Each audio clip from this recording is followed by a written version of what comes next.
টি-20 বিশ্বকাপের heavyweight match ফাইনালে যাওয়ার লড়াইয়ে ইংল্যান্ডের মুখোমুখি হবে ভারত। গায়ানার প্রভিডেন্স স্টেডিয়ামে খেলা শুরু হবে আজ রাত 8:30টায়।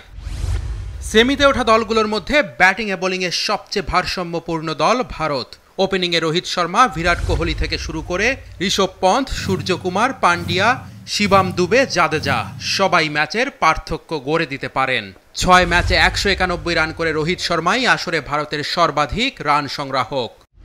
বোলিংয়ে ভারতের হাতে আছে বুমরার মতো তুরুপের তাস।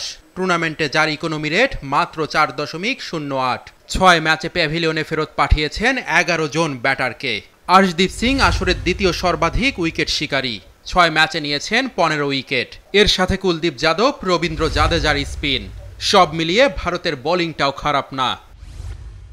অস্ট্রেলিয়ার পর বিশ্ব ক্রিকেটের সবচেয়ে ভালো পরিকল্পনা নিয়ে খেলতে নামে সম্ভবত ভারতই। গত কয়েকটি বড় টুর্নামেন্টের ব্যর্থ ভারতের সাফল্য ক্ষুধাও তাদের আরেকটি শক্তিশালী দিক।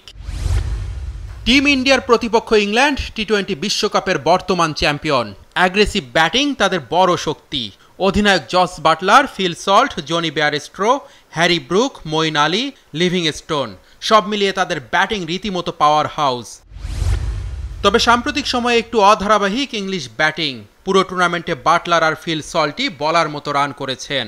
7 ম্যাচে 191 রান করেছেন বাটলার, আর সমান সংখ্যক ম্যাচে 183 রান ফিল সল্টের। ওপেনিং ছেড়ে নতুন ভূমিকায় 4 নম্বরে ব্যাট করছেন জনি বেয়ারস্ট্রো, যদিও পুরোপুরি সফল নন তিনি। ইংলিশদের বোলিংটা হচ্ছে না ঠিকঠাক। বোলারদের এমন ফর্ম দিয়ে ভারতকে আটকানো কঠিন হবে। উইকেট শিকারীর শীর্ষ 10-এ নেই তাদের কেউ। জোফরা আর্চার 7 ম্যাচে 9 উইকেট নিয়ে আছেন 14 নম্বরে। 7 ম্যাচে 9টি উইকেট নিয়েছেন আদিল রশিদও। সব ছাপিয়ে কারা যাবে ফাইনালে তা জানতে হলে অপেক্ষা করতে হবে আর মাত্র কয়েক ঘন্টা।